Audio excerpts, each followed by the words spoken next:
नवोदय जय भीम। मैं आपका दोस्त राजागारो आज फिर एक बार धम्मपद की एक नई कहानी को लेकर आया हूं। रोहिणी की कथा क्रोध और अहंकार छोड़ो। लेकिन इस कहानी की शुरुआत करूं इससे पहले आप इस चैनल को लाइक कीजिए, सब्सक्राइब कीजिए और हाँ, अपने दोस्तों को शेयर करना बिल्कुल भी ना भूलिए। तो सुनते हैं गाथा 221। क्रोधजहि विपज्जहि मानं संयोजनं सब्बमतिक्केमेय तं नापरूपस्मि असज्जनामानम् अकिञ्चन नानुपत्तिना दुःखा। अर्थात क्रोध छोड़ देना चाहिए, झूठ के अभिमान से दूर रहना चाहिए, सभी संबंधों से मुक्त होकर आगे बढ़ते जाना चाहिए। जो नाम रूप में आसक्त नहीं है उसे दुख नहीं होगा, उसे दुख नहीं होगा। तो सुनते हैं रोहिणी की कथा क्रोध और अहंकार को छोड़ो। एक बार सवीर अनिरुद्ध अन्य भिक्षुओं के साथ कपिलवस्तु पधारे। वहां उनके सभी संबंधी उनसे मिलने आए, पर उनकी बहन रोहिणी मिलने नहीं आई।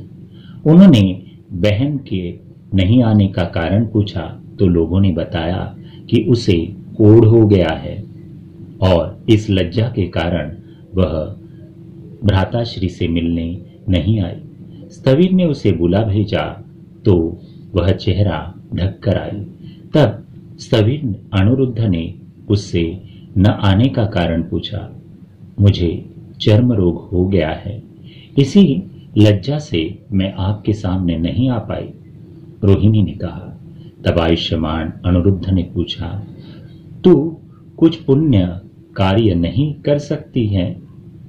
रोहिणी ने पूछा, मैं क्या करूं भंते?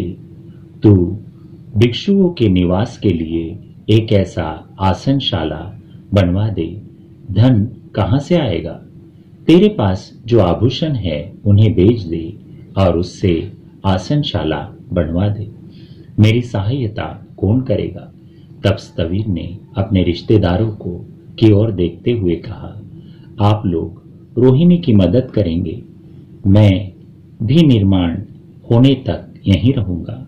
स्थविर अनिरुद्ध ने अपनी बहन को यह सलाह दी कि जब तक भवन का निर्माण नहीं होता है तब तक तुम भिक्षुओं की सेवा करती रहो। रोहिणी ने अपने भ्राताश्री की आज्ञा मान ली, अपने आभूषण बेच दिए और उस पैसे से 2 मंजिला आसनशाला बनवा दिया और उसकी साफ सफाई कराकर भिक्षुओं के रहने की व्यवस्था करा दी गई। भिक्षुगण वहां आकर रहने लगे। इस पुण्य कर्म के फलस्वरूप रोहिणी के शरीर का चर्म रोग ठीक हो गया। तदुपरांत उसने शास्ता और उनके भिक्षु संघ को भोजन दान के लिए आमंत्रित किया।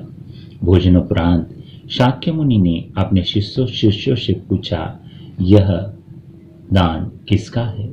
तब स्थविर अनिरुद्ध ने बताया, यह दान उसकी बहन रोहिणी का है। बुद्ध ने पूछा, वह कहाँ है?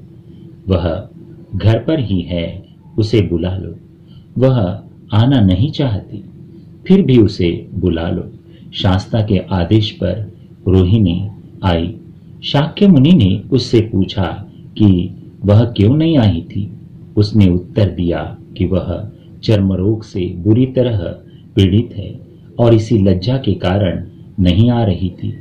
तब शास्ता ने उससे पूछा, क्या तुम्हें मालूम है कि तुम्हें यह चर्म रोग क्यों हुआ है? नहीं श्रीमान। तो फिर अपने भूतकाल को सुनो। प्राचीन काल में रोहिणी वाराणसी के एक राजा की पटरानी थी। वह एक नर्तकी से बहुत प्रसन्न रहा करता था और पटरानी यह देखकर बहुत जलती थी। अतः उसने राजनर्तकी से बदला लेने की योजना बनाई। उसने एक अति तीव्र खुजली उत्पन्न करने वाला पदार्थ को उस नर्तकी के बिस्तर पर बिखेर दिया। और फिर उसे बुलाकर उसके शरीर पर भी छींट दिया। वह खुजली से बुरी तरह त्रस्त हो गई और आराम के लिए अपने शैया की ओर दौड़ी, पर वहां बिस्तर पर लेटने पर और भी अधिक पीड़ा होने लगी। वह तड़प उठी। शास्ता ने उसके अतीत को समझाते हुए कहा, ईर्ष्या और क्रोध के कारण ही इस जन्म में तुम कुष्ठ रोग से पीड़ित हुई हो। जीवन में अल्पमात्र भी ईर्ष्या, जलन या क्रोध करना उचित नहीं है। क्रोध जहे विपज्जहे मान, संयोजन सब्बमत्तिकमेय। तं नाम रूपस्मि असज्जमाण, यं कीचनं नानुपतनि दुःखा।